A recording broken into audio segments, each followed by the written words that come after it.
Oi, meus amores, tudo bem? Estamos reunidos aqui para dar início a mais uma aula. A nossa aula de hoje é sobre continuação sobre a Bíblia e hoje nós vamos aprender como está dividida a Bíblia. Então, hoje eu convidei o tio Orlando para nos ajudar, nos ensinar nessa aula. Muito bem, muito bem. Eu agradeço o convite e nós vamos estudar hoje a lição 2 da revista de vocês, tá? Eu quero dar o bom dia e já mandar o meu abraço para a Alice e para o Pedro, que são os alunos da nossa classe, e também o bom dia para a tia Alda e para a tia Luciane, tá? Que são as professoras de vocês. Assim como a tia Lu disse, ela me convidou para vir ministrar essa aula para vocês, para ter esse momento bom da gente estar estudando a palavra de Deus junto. Eu me lembro que no ano passado, algumas vezes eu estive lá na classe com vocês, estudando a aula. Foi muito bom para mim, tá? É um prazer, uma alegria a gente poder compartilhar da palavra de Deus. Então vamos lá. O tema dessa aula de hoje é divididos, porém unidos. Aí vai falar do Antigo Testamento e do Novo Testamento, tá? E o texto que nós vamos ler como texto básico da nossa lição, tá? O texto central da nossa aula está lá em Lucas, no capítulo 24, o versículo 44 e 45. Então, eu transcrevi o texto aqui para facilitar para vocês. Acompanhe comigo a leitura do texto. Após a leitura do texto, eu faço uma oração e nós prosseguimos com a aula. Então vamos lá, versículo 44. A seguir, Jesus lhes disse: São estas as palavras que eu vos falei, estando ainda convosco. Importava se cumprisse tudo o que de mim está escrito na lei de Moisés, nos profetas e nos salmos. Então lhes abriu o entendimento para compreenderem as Escrituras. Ok? Então, aqui, palavras de Jesus, o próprio Senhor Jesus falando acerca da palavra, e ele falando que ele mesmo, por meio do Espírito Santo de Deus, ele nos faz entender e compreender as Escrituras. E nós, como cristãos em Cristo, nós, como salvos pela graça, nós temos compreendido a palavra, nós temos entendido aquilo que a Bíblia tem nos ensinado. Por quê? Porque o próprio Senhor Jesus faz aqui uma promessa e essa promessa nos alcança, de nos fazer compreender a tua palavra. Vamos fazer uma oração e depois nós continuamos com a aula. Senhor, eu quero te agradecer por esse dia, agradecer a Deus por essa oportunidade, agradecer a Deus por essa classe, pelos nossos adolescentes, pré-adolescentes. Eu agradeço ao Senhor pela vida da Alice, pela vida do Pedro, ó Pai, os demais alunos, os demais adolescentes e pré-adolescentes nessa faixa de idade, ó Pai, que ainda não estão matriculados na classe, mas que a bênção do Senhor se estenda a eles também, Pai.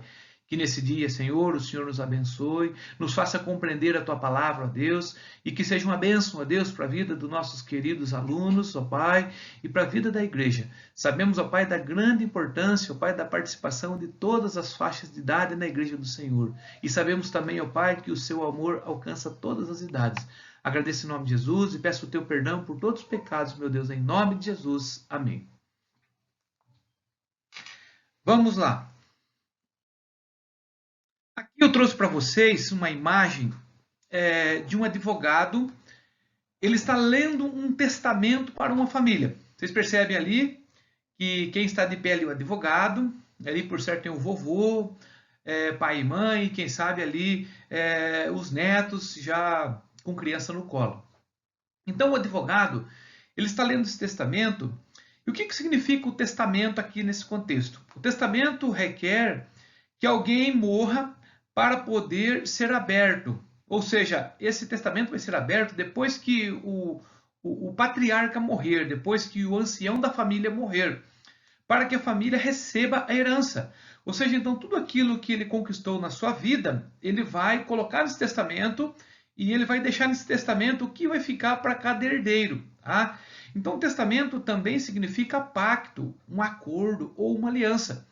Então, quando alguém está fazendo, alguém faz esse testamento em vida, ele está ele está ali colocando que quando ele morrer, alguém vai herdar os seus bens. E ali ele já faz, naquele pacto, naquele acordo, ele já faz ali a divisão dos seus bens para que os seus descendentes, ou seja, os seus herdeiros, já depois da morte lá do pai, ele já deixa ali definido os bens para os seus herdeiros ou para os seus filhos.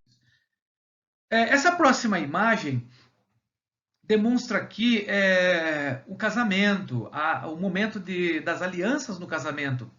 E no casamento, a cerimônia da troca das alianças é uma demonstração do acordo de amor e de compromisso que estão fazendo um com o outro.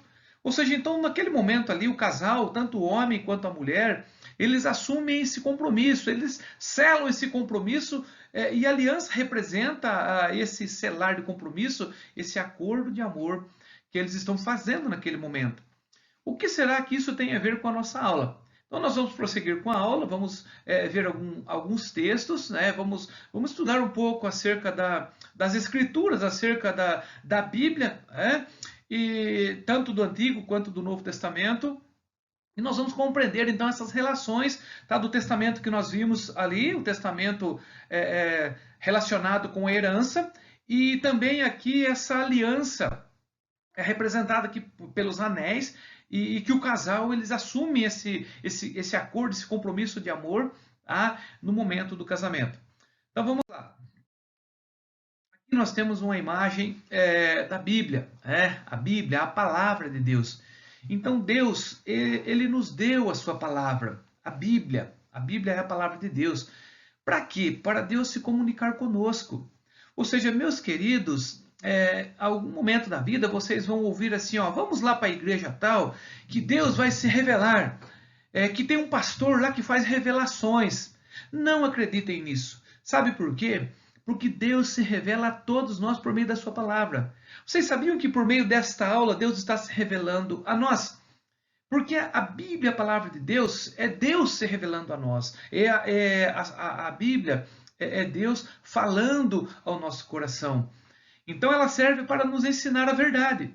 Ou seja, então a Bíblia ela serve para ensinar, para condenar o erro, ela aponta os erros, e nós sabemos como aquilo que é certo, o que é errado, e nós que temos o Espírito Santo de Deus na nossa vida, então nós ficamos incomodados muitas vezes quando vamos fazer uma coisa errada. Por quê? Porque nós conhecemos a verdade e nós sabemos aquilo que não agrada a Deus, aquilo que é errado.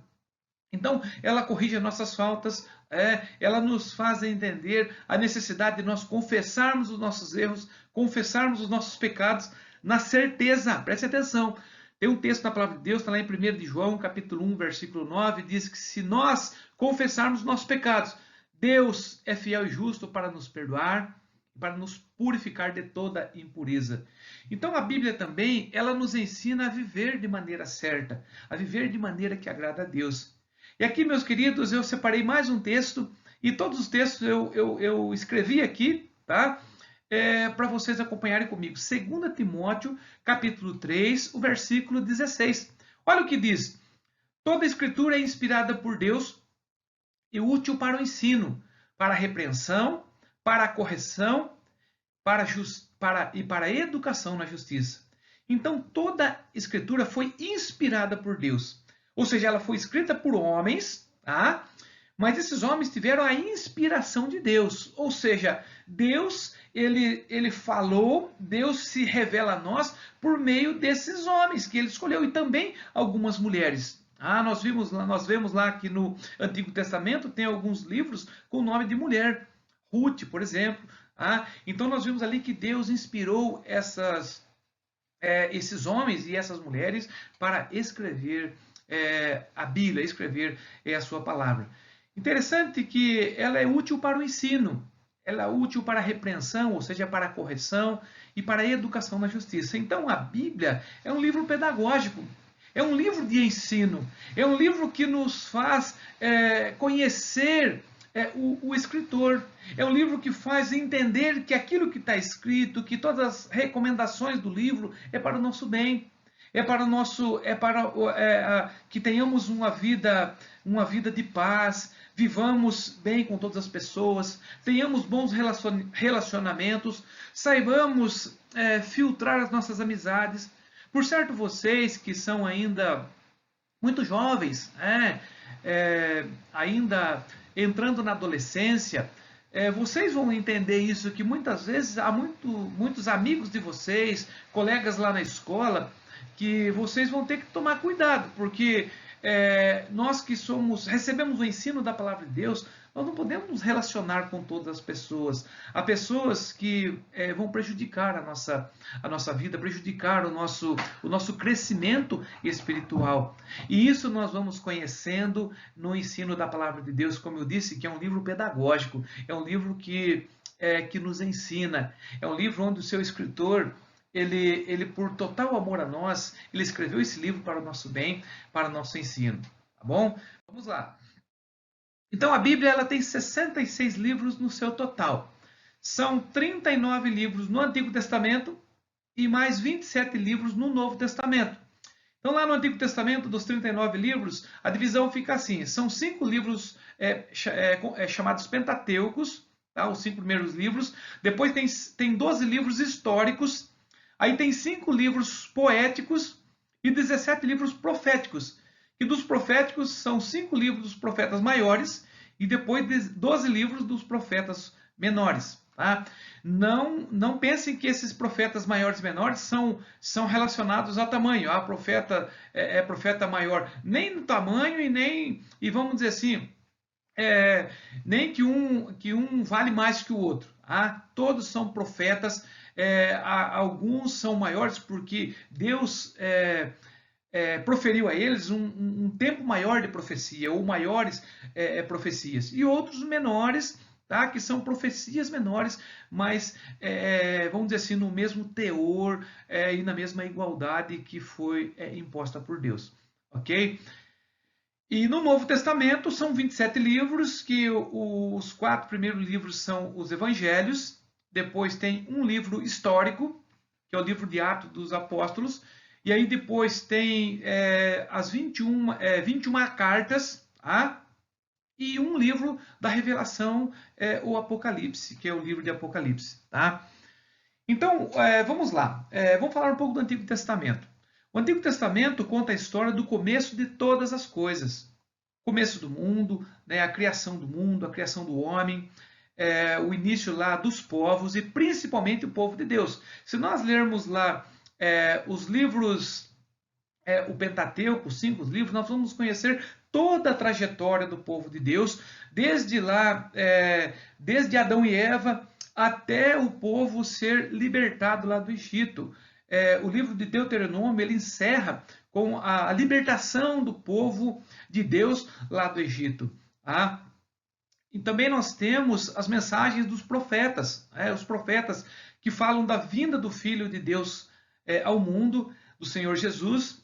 Então essa parte é composta pelos 39 livros.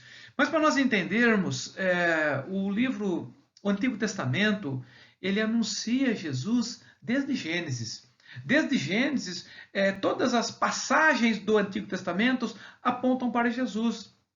Quando nós chegamos lá no livro dos Salmos, por exemplo, há muito salmo messiânico. Vocês se recordam que o pastor, por vários momentos na igreja, ele fala dos salmos messiânicos, ou seja, são salmos que falam da vinda do Filho do Homem, da vinda de Jesus. Os profetas, o profeta Isaías, o profeta o livro de Isaías é o que traz mais profecias falando acerca de Jesus. E também outros profetas. Tá? Meus queridos, não existe aquela expressão assim, olha, eu não consigo entender o Antigo Testamento, eu consigo entender melhor o Novo Testamento. Eu me lembro de um pastor que ele ensinava o seguinte, que nós entendemos o Antigo Testamento à luz do Novo. Porque aquela revelação que acontece no Novo Testamento, ela foi apontada, ela foi dita lá no Antigo Testamento. Tá? Então, por isso que nós temos que ler toda a Bíblia. A tela seguinte, quando nós vimos o texto lá de 1 Timóteo 3,16, lá disse que toda a Escritura, toda, é útil para o ensino, para a correção. Ou seja, então toda a Escritura é a Bíblia de Gênesis ao Apocalipse. Tá? Vamos ver então aqui um pouquinho acerca do Novo Testamento. Novo Testamento, eu já disse lá a estrutura da distribuição dos livros, mas o Novo Testamento fala da chegada de Jesus ao mundo, fala da vida de Jesus, fala da história do começo da igreja e de muitas recomendações para vivermos de modo que agrada a Deus. Quando fala do começo da igreja, fala do começo das relações do povo com Deus, da comunhão do povo na igreja. Então, nós observando lá, por exemplo, a carta de Paulo aos Coríntios, aos Efésios, aos Filipenses, ou seja, eram cidades, eram povos que cada um com sua cultura, eles se reuniam para adorar a Deus no templo, na igreja. E assim como nós hoje, assim como nós temos hoje a comunhão com os irmãos na igreja, então isso nós aprendemos, isso é algo que o Novo Testamento nos ensina. A nós nos congregarmos, nós estamos nesse momento agora de pandemia, acreditamos que logo já no mês seguinte nós vamos poder voltar a se reunir na igreja, no templo, mas mesmo, meus queridos, nesse momento aí que nós ficamos sem ir para a igreja, nós tivemos reunido com os irmãos aqui por meio da aula online, os irmãos professores e professoras da nossa igreja, abençoados por Deus, preparados por Deus, cada um na sua faixa de idade para ministrar a aula. Ou seja, então isso nós entendemos como bênção de Deus. É o Senhor da Seara, é o Deus da Bíblia, é o Deus do Antigo Testamento e o Deus do Novo Testamento, que é o mesmo Deus, nos dando esse prazer, essa alegria em participar da igreja, mesmo nesse momento dessa restrição, dessa pandemia, ok? Vamos lá caminhar. Eu já estou caminhando para o final e eu queria compartilhar com vocês esse texto que está lá em Hebreus capítulo 9, são 2 versículos, são 3 versículos, 15, 16 e 17. Vou fazer a leitura com vocês e logo mais a gente já encerra a nossa aula. Versículo 15. Por isso mesmo, ele é o mediador da nova aliança, a fim de que, intervindo a morte para a remissão das transgressões que havia sobre a primeira aliança, recebam a promessa da eterna herança daqueles que têm sido chamados. Porque onde há testemunho, é necessário que intervenha a morte do testador, pois um testemunho só é confirmado no caso de mortos, visto que de maneira nenhuma tem força de lei enquanto vive o testador. Então, perceberam que aqui nós podemos compreender, e fica muito claro para nós a questão dos 2 testamentos. Vocês entenderam que Jesus é o mediador da nova aliança, Jesus, aquele que foi anunciado lá no Antigo Testamento e que ele foi revelado no Novo Testamento com o seu nascimento, que havia a promessa de Deus de enviar o seu Filho ao mundo, para todo aquele que nele crer em Jesus seria salvo, e nós somos salvos porque nós cremos em Jesus e nós podemos ter a certeza da salvação. E Jesus aqui ele é o testador, ou seja, com a sua morte na cruz, nós tivemos a nossa dívida perdoada, nós tivemos nossos pecados perdoados, nós tivemos a nossa entrada na vida eterna por meio daquela morte na cruz. E aí diz o versículo 17, pois um testemunho só é confirmado no caso de mortos, ou seja, Jesus morreu naquela cruz em nosso lugar. Era nós que merecíamos morrer, mas Jesus morreu em nosso lugar, ele morreu para que nós tivéssemos vida, para que nós tivéssemos a nossa dívida perdoada. Visto que de maneira nenhuma tem força de lei enquanto vive o testador. Então, meus queridos, essa lição falou sobre a divisão dos 2 testamentos. A Bíblia ela é uma só, ela possui esses livros do Antigo Testamento que nós explicamos rapidamente para vocês, e ela tem lá a sua história, o seu livro, que é o Novo Testamento, onde aconteceu todas as promessas, todas as profecias contidas no Antigo Testamento aconteceram no Novo e vem acontecendo até hoje. O mesmo Deus que prometeu lá no passado, agora eu quero me remeter ao Antigo Testamento, lá no livro de Êxodo, um pouquinho antes de Deus entregar o decálogo, os 10 mandamentos ao povo, Deus fez uma promessa para aquele povo que estava reunido ali, que eu sou o seu Deus, que eu vou cuidar de vocês, que vocês são propriedade exclusiva minha. Meus queridos, recebam essa bênção, recebam essa promessa no seu coração hoje, porque nós somos o povo de Deus e nós temos sido cuidados por Deus. Deus tem nos abençoado. Graças ao bom Deus, a nossa família, nós estamos bem. Em meio a essa pandemia, em meio ao risco intenso que nós temos de ser contaminados pelo vírus da Covid-19, muitas pessoas, eu creio que vocês devem ter algum parente, algum amigo de vocês que já morreram por esse vírus, mas Deus ele tem nos livrado, Deus tem nos guardado de ser acometido. Eu estou dizendo aqui do vírus, mas de tantas outras coisas Deus tem nos livrado. Por isso eu louvo a Deus.